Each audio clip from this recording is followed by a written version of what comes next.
Halo teman, jumpa lagi bareng sama aku Feby di sini. Setelah sekian purnama kita nggak ketemu, dan kali ini adalah video pertama aku di tahun 2021.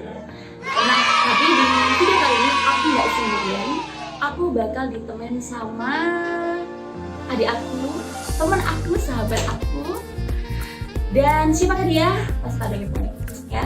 Langsung aja kita panggil ya. Dia.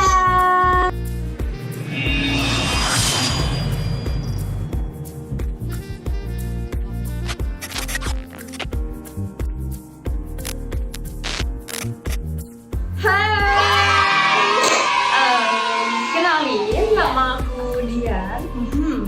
Aku masih kelas 2 SMA, BTW. Masih muda kan? Aku jadi inget lagu deh, lagu itu kita masih SMA aja. Oh, bukan. Remaja.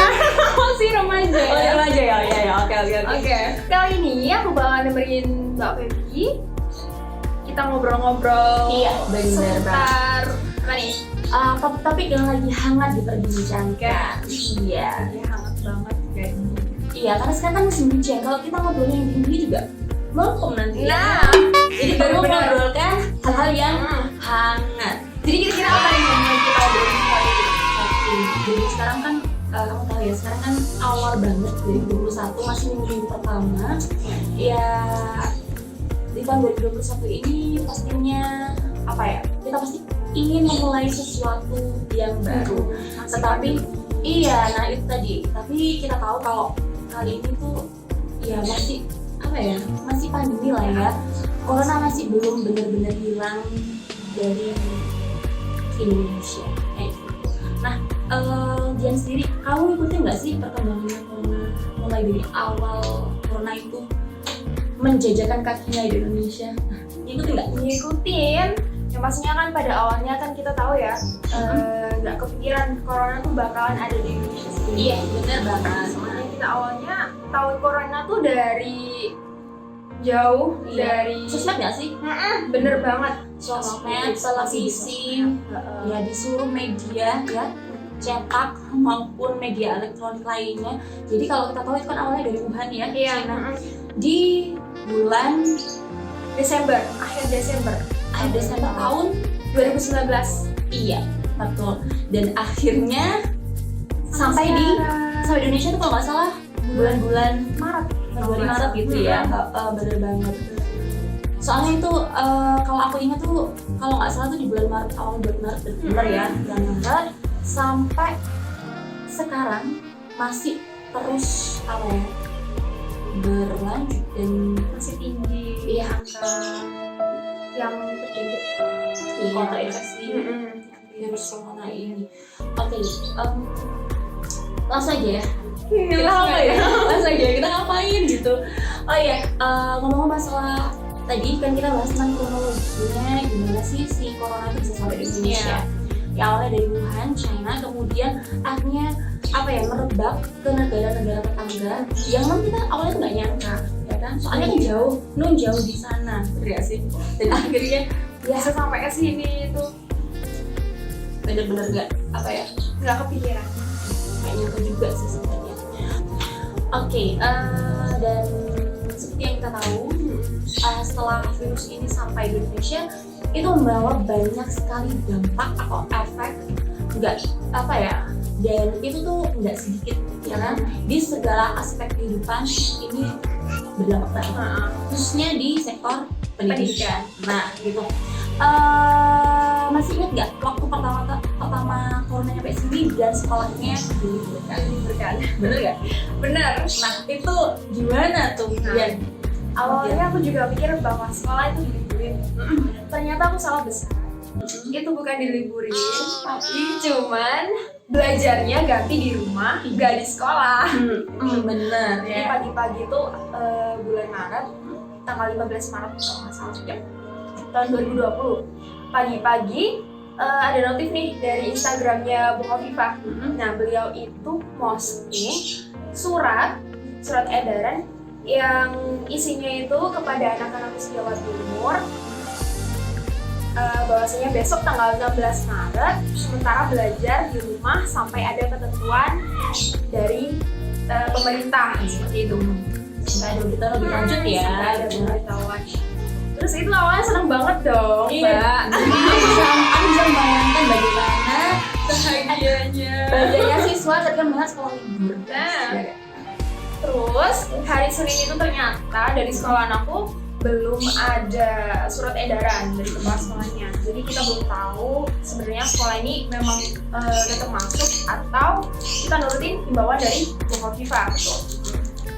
Terus sampai hari Senin pagi kita masih nunggu keputusan dari sekolah dan ternyata belum turun. Akhirnya aku sama teman-teman aku itu sepakat kita kompak satu kelas di pertamanya. Kita screenshot postingan Bu Hovifah, terus kita bikin snap di Instagram, di sosmed kita. Akhirnya kita bikin snap rame-rame deh, kompak gitu kan. Yang banget ya. Supaya dilihat tuh sama guru-gurunya. Dan ternyata teman-teman yang lainnya ngikutin. Kompak banget ini. Tapi kompak Kompak dari sekolah sampai lanjut ke satu sekolah. Udah pada kompak gitu. Akhirnya surat edaran dari sekolah turun dan ternyata pembelajaran kita nggak tatap muka tapi ada di rumah. Belajar dari rumah. PJJ ya. Belajaran jarak jauh. Mungkin awalnya sempat seneng ya pasti ya. Mikirnya enaknya bisa belajar sambil rebahan, sambil Ayo, bahagia. Tapi itu zombie karena nggak sesuai sama ekspektasi kita. Iya. Karena belajar online itu bener-bener sulit kalau dari aku sendiri sebagai siswa, karena dari yang awalnya kita diajar langsung tatap muka sama guru, ketemu penjelasan sama guru langsung. Jadi kita cuma bisa lewat layar HP, kadang juga gurunya cuma nge-share materinya secara online dan nggak masuk kontak. Paham nggak dengan materi yang online tadi? Kira-kira kemungkinan besar nggak? Oh sih, guys, itu dari sisi siswa ya. Kalau Mbak sendiri sebagai orang teacher, aduh ya, gimana ya? Aku mau juga nanti kalau dilihat. Jadi gini, kalau tadi dari sudut pandangnya Dian ya sebagai seorang pelajar. Nah, kebetulan kalau dari sudut pandang aku sendiri, untuk kronologinya tetap sama seperti Dian tadi. Ada surat edaran, kemudian akhirnya ada SK dan lain sebagainya yang menunjukkan bahwa memang sekolah bukan diliburkan, tapi anak-anak diimbau untuk belajar dari rumah. Nah, aku tuh waktu itu ngiranya sih, oke deh, kayaknya ya paling ya 2 minggu sampai 3 minggu ke depan lah ya, gitu. Aku mikirnya gitu dan ya udah aku nikmatin aja, kan lumayan ya libur 2 minggu ya kan, aja dari rumah bisa sambil beres gitu, bisa sambil workout tipis gitu loh. Padahal udah ideal ya, masih butuh workout aja. Enggak kayak gini seperti itu ya, masih banyak di sana sih yang bagi formatnya. Oke lanjut. Jadi yang awalnya aku cuma ngira tuh sekitar 2 mingguan, sampai di pertengahan bulan April aku tuh jadi mulai kayak khawatir gitu, mulai mikir galau gitu, kok nggak ada nggak ada informasi sama sekali terkait kapan masuk sekolah ini gitu. Terus aku udah mulai bingung, apalagi waktu itu kebetulan aku handle anak-anak kelas 12 ya, anak-anak kelas 12 dan aku merasa sebagai ibu mereka juga secara nggak langsung ya nggak sih. Kalau anak-anak ibu kalian di sini nak ya.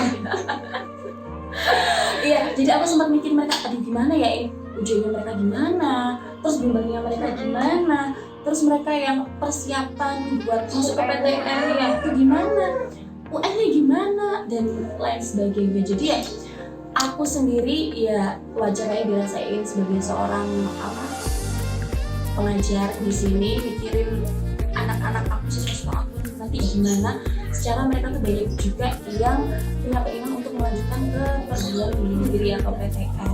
Jadi ya di situ tantangannya ya. Pernah dicurhatin nggak, Mbak? Aduh, nggak pernah enggak ya. Kayak yang curhat cuma 1-2 ini, RT ya kan, RW gitu. Anaknya banyak. Iya, anaknya banyak. Ya kalau rasa gue.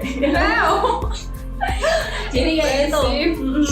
Jadi kayak gitu. Nah, tantangannya di situ tadi Kak. Kalau dia tadi bilangnya materi online nggak masuk otak sama sekali. Nah, tantangannya buat guru apa sih? Gimana caranya meskipun belajar dari rumah tetapi anak-anak tuh tetap bisa Paham. mengakses materi dan dengan pemahaman yang baik. Secara mereka juga pasti butuh itulah, gitu kan, untuk persiapan berbagai macam persiapan mereka nantinya untuk khususnya untuk yang masuk perguruan tinggi. Ya. Meskipun ada juga yang memang langsung kerja juga, tapi tetap mereka punya hak yang sama untuk mendapatkan pendidikan. Betul. Nah, karena pada waktu itu aku share materinya online ya, jadi lewat WA, kemudian ada apa lagi Google Classroom, Google Meet, dan waktu itu lagi boomingnya Zoom ya. Jadi waktu itu aku ya kebetulan bimbingnya online. Tantangannya adalah kan kamu tahu kalau Zoom itu batas waktu ya sekitar 40 menitan. Nah, gimana caranya dalam waktu 40 menit itu tadi aku bisa menjelaskan materi dengan jelas dan anak-anak juga bisa memahami dengan baik. Nah, itu tantangan buat aku sendiri pribadi ya sebagai seorang guru. Jadi aku harus bisa memilih dan memilah poin-poin mana sih yang penting, yang cepat, tepat, efektif dan efisien gitu bisa masuk ke siswa-siswa aku. Jadi nggak semuanya itu aku jabarkan, poin-poin penting yang memang nanti bisa mereka pakai. Jadi emang pandemi ini mengajarkan kita untuk adaptasi lagi. Yang pasti adaptasi. Untuk guru-guru yang udah sesepuh mungkin itu pasti susah banget adaptasi sama teknologi sekarang. Kita bisa ngerti lah ya. Kalau Mbak sendiri gimana? Susah nggak? Nah itu tadi ya, seperti yang dia bilang tadi. Jadi kalau untuk kalau kita kan ya kaum milenial, aku masih milenial ya sih? Masih dong. Ya, jadi kalau untuk yang mungkin yang kaum muda kayak kita gini masih ya dibilang bisa ngejar lah ya. Iya, bisa lah ya gitu. Gampang buat beradaptasi dengan segala sesuatu yang berhubungan dengan teknologi, karena memang nggak bisa dipungkiri kalau segala sesuatu di komunitas pakai teknologi. Nah, coba lihat aja tuh anak kecil udah bisa pakai TikTok. Bener ya, Pak. TikTok ya, TikTok. Nah, joget. Iya bener, joget-jogetnya udah pintar banget, main teknologi udah pintar banget. Nah, tapi tantangannya ya untuk para dewan guru dituntut harus lebih kreatif dan inovatif. Apalagi buat bapak ibu guru yang sudah lebih berumur ya, kadang beliau-beliau itu pegang HP aja, WA aja, kan ya bapak ibu. Tapi emang benar masih bingung, apalagi harus beradaptasi dengan apa itu Google Classroom, apa itu Google, apa itu Zoom, gimana cara nampilin wajah, gimana share screen dan lain sebagainya. Dan aku salut banget buat bapak ibu guru yang meskipun dengan usia yang sudah nggak muda, tetapi semangatnya untuk belajar hal yang baru tuh keren banget, keren abis. Kan soalnya pasti mikirnya 2 kali lebih keras, nggak 2 kali, berlipat-lipat kali lebih keras daripada kita yang generasi milenial kayak gitu sih. Memang bener banget ya Mbak.